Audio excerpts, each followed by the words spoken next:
Hey guys, today we're gonna be watching September Police Day, September 28th, 2016. Get into it. Lock, bam, copyright. Bam! I swear to now. And also, please subscribe to me. We're gonna do the video, and that's it. See you in the next video later. See you in the next video tomorrow. See you. Let's get into it. You see that silver sedan right there? Well, that's the suspect, and the suspect, what we're hearing right now, is wanted for vandalism of a hotel or a motel room, which is very interesting because that is a misdemeanor, and right now he's dealing with felony evading. We're actually coming over the scene here as they're coming northbound on the 405 freeway. You can see all that traffic, that afternoon rush hour traffic coming your way here. We're approaching Sunset Boulevard, and the speeds are very slow, in and out of traffic. We're going to try to figure out which suspect it is here. It looks like it may be slowing or stopped. No, it's still going here, and it is that silver sedan there. It looks maybe like a Mercedes, guys. Or maybe a Mercedes in that number one lane as they're continuing northbound here on this pursuit of a vandalism suspect.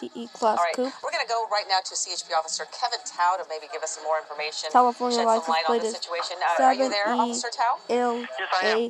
What can you tell us about this pursuit?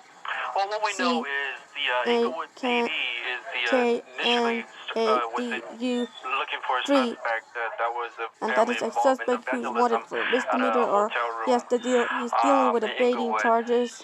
And when they Is it a male or female? I don't know. Let's listen. Assistance, we were able to locate the vehicle and try to attempt to make a stop on this vehicle. At which time he failed to stop, and that's the pursuit. What type of charge does it entail, vandalism of a hotel or motel?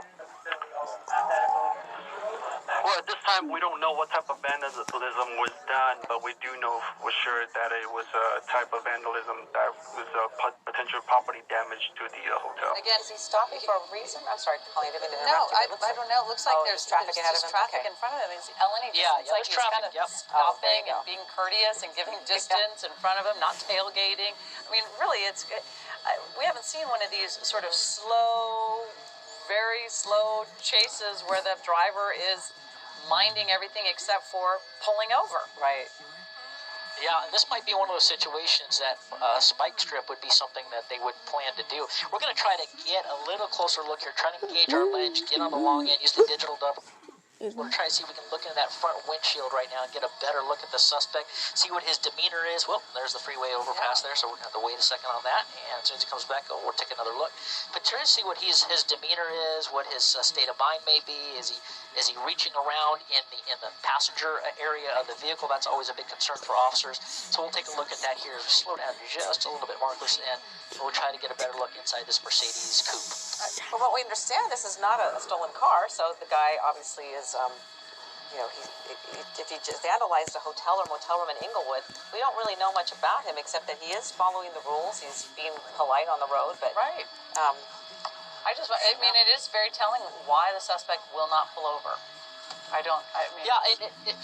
It's very possible that if they run the vehicle and it comes back to a registered owner, they know the address that the vehicle comes back to, the officers will try to make contact with with the owner of the vehicle and make sure that if they don't answer or try to tie that vehicle with that suspect, and obviously if it's an unreported stolen, it could be stolen and just finding out that it was stolen. So there's a lot of possibilities here as they continue here northbound approaching Burbank Boulevard here on the 405 that this could be. But right now, again, I think the best option for them, if they decide to do so, would be a spike strip. And if that deploys and we do that, we'll let you know right after that. And it's a perishable skill set. If you have been trained in that maneuver as a police officer and it has been a long time and you haven't deployed that technique, it's a perishable skill set. So you'll always get recurrent training. You have to go through so much training over certain years. Again, that supervisor knows all of his officers and what they're trained in. So they may have an officer that's actually got more training, recent training, if you will, to actually do the maneuver. So these are all things that normally aren't talked about in the decisions that these supervisors make, but that is things that are going through their minds and how they supervise these pursuits. We're going to tighten back up on the suspect here, and we'll let you know if he does. But he's so far committed to the northbound 5 here, coming through the Newhall area. Looking ahead up at traffic, and we see nothing. It's wide open, 55, 65 at least, all the way up here as it goes up towards the Grapevine, towards Lake Pyramid, Castaic area. We don't see anything worth that's going to slow him down at all. And the black and white's still behind him? Yeah, we'll pull out and show you right now. Black and whites are at least 3 or 4. You can see that, oh, well, this is interesting. We'll see what happens here. This is unusual. Maybe using that van for cover.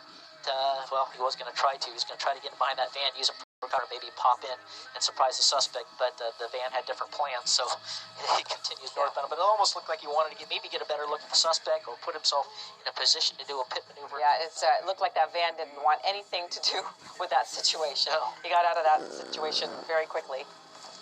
Yep. We're coming up on McBean Parkway here, northbound 5. We continue looking at speeds. I'm looking at Air 7 right now, probably 55 miles per hour. Again, well below the speed limit 55 here. miles, But you see something slowing in the 55 cars miles, behind. I think that has to do with the okay, emergency equipment on the vehicles. 55 You've got miles 3 or 4 per black hour. and whites with their That lights and one, sirens yeah. on. That makes a 55 racket, especially miles at this per lower hour. speeds. Yeah, They're going to be able to hear that, and that's probably if slowing you down some of that traffic ahead of the suspect. So, but again, if I look ahead, I don't see any of that slowing up ahead at all. Yeah, if you lived in LA for any amount of time, you know if you hear sirens and you're on a freeway, maybe to steer clear, go to the right-hand side of the freeway, get out of the way, because we've all seen these chases and pursuits happen. Camera operator Rob Gluckman of CHP Air Support right over the top of this pursuit as it continues here. Their job is so important in this pursuit and maintaining the community. Over the broadcast for the primary and secondary units, making sure that they're putting out the information of where the suspect is, speeds, So we're everything gonna watch relative this to the pursuit tomorrow. and the management of the pursuit. So there's the no driving time. officers can just We'll focus on rewind it driving, again focus tomorrow on the morning. suspect, So and not have to worry see you in about the it. next That's video one of the tomorrow. things So these bye guys. tactical flight officers and pilots